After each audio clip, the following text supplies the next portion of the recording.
Hey guys, Nolo here, and unless you've been living under a rock, you've seen it. No Man's Sky is making one of the biggest comebacks in gaming history thanks to its latest update, Voyagers.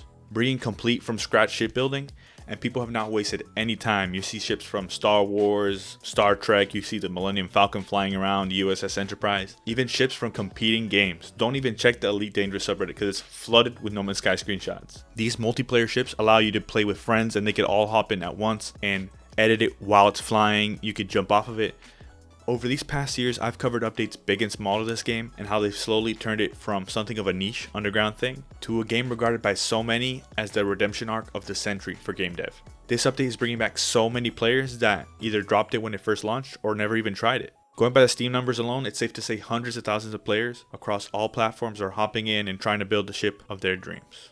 No Man's Sky is like an open canvas. I feel like it does best when it gives the player the tools to express their creativity, be it bases, where they choose to explore or settle, and now with these massive buildable ships with walkable interiors, it's just another level. Other players being able to hitch a ride on them, the only thing left I'd say is them being able to man the turrets for you while you're flying to make it a full multi-crew experience. Not to say that I called it or anything, but I do remember saying this in my Worlds Part 2 update video. You never know. At this point, Hello Games keep cooking up these updates. You don't know if in a few months they might drop multi-biome planets or even like multiplayer ships where you could have more than one person in a ship. You don't know. You can't say no because they've proven time and time again they just keep adding crazy shit like this, and it's hard to not be surprised by these additions. You build this new class of Corvette style ship, as they're called, by buying modules. You could dig up buried scrap on designated planets, and even trade low rarity for higher rarity parts at Corvette terminals. In the back of the space station is where you snap the pieces together until your Borg cube, your mech, whatever kind of ship you have imagined, you can build it. Even questionable art projects, they're ready to fly. Yeah, it's COD custom emblems all over again. Brace yourself for a bunch of space sticks flying around. I've even seen some questionable islands built as a ship. It's wild. People wasted no time, like I said. The ability to set an autopilot and step out of the cockpit to relax, furnish your ship, or even spacewalk are things that I didn't know I needed in this game until I had them. I found myself just floating in space, staring at the sunset caressing a planet's crescent, even a distant nebula. It really is beautiful. And I imagine in No Man's Sky VR, it's probably worth the price of a headset alone. You can also beam down to a planet and back up just like the old days, you know.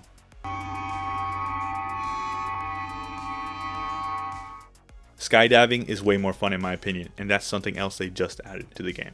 Searching for resources or even a scenic spot to build your next base has never been more seamless. You used to have to land your ship or exit your vehicle to be able to scan with your visor, but now you could do visor checks while hanging out the back of your ship. It is such a game changer in terms of quality of life.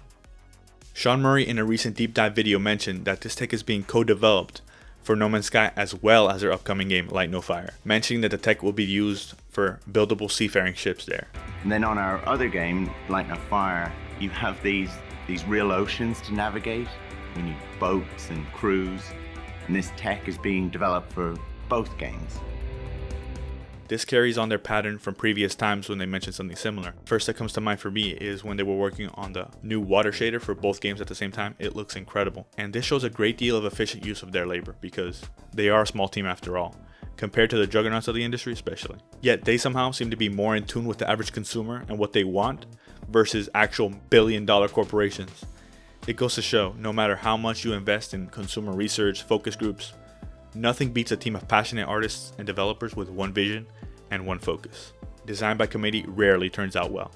No Man's Sky pump faked this in a way because before this dropped, Sean did his usual teasing with an emoji on Twitter. It's a time-honored tradition before content drops. But this time it was a hand wave. Many thought that the hand wave meant goodbye, no more updates. But it turns out it was instead hello bitches, here's another massive free update, an expansion the size of a paid DLC. This gives me a lot of hope for their next title, as they are using these updates in No Man's Sky almost like a beta test for these features. They have hundreds of thousands of people playing this, almost as if it was a live game that was already released while they're working on the project. Not in secret, but you get what I'm saying? It makes me think that they won't let this one out of the oven too early like they did with No Man's Sky. It also makes me think that No Man's Sky will continue to be heavily updated and developed, at least until the release of Light No Fire, if not even after that. And it's not just speculation, it's based on an incredible track record they've had for almost a decade of commitment to their product. This update has been a blast to play so far, especially now that the Corvettes contain a new multi-crew mission radar. No more scuttling to the anomaly. You can squad up and tear up the galaxy with your friends, even making Quicksilver from it. This alone made Kanaju shed tears of joy, no doubt. He's been begging for this local mission board to be added back since they removed it a few updates ago. I thought Worlds Part 2 made this game complete for me, the perfect escape from reality game, but this update just turned that whole perspective on its head. I can't imagine a game without this now, with the walkable interiors and ships, with being able to squad up in one ship and move around. The only question is why it wasn't added sooner, but the rational part of me realizes what a technical feat this must have been in their own in-house engine. Just a couple of devs working on each game, because they have the new title that they're working on and No Man's Sky at the same time with such a small development team. There are still cracks in some of the peripheral systems of No Man's Sky, but its core has never been stronger. Each update passes back and refreshes old and stale parts of the game, making it ever better. I struggle to see how Hello Games could top this update, but I can't wait to see them try. If you're ready to join one of the largest and most active civilizations in No Man's Sky, the Brolo Republic, make sure to hit the link down below. While you're at it, check out this video showing off our capital planet. In the meantime, this has been Nolo. Thank you so much for watching. Peace out.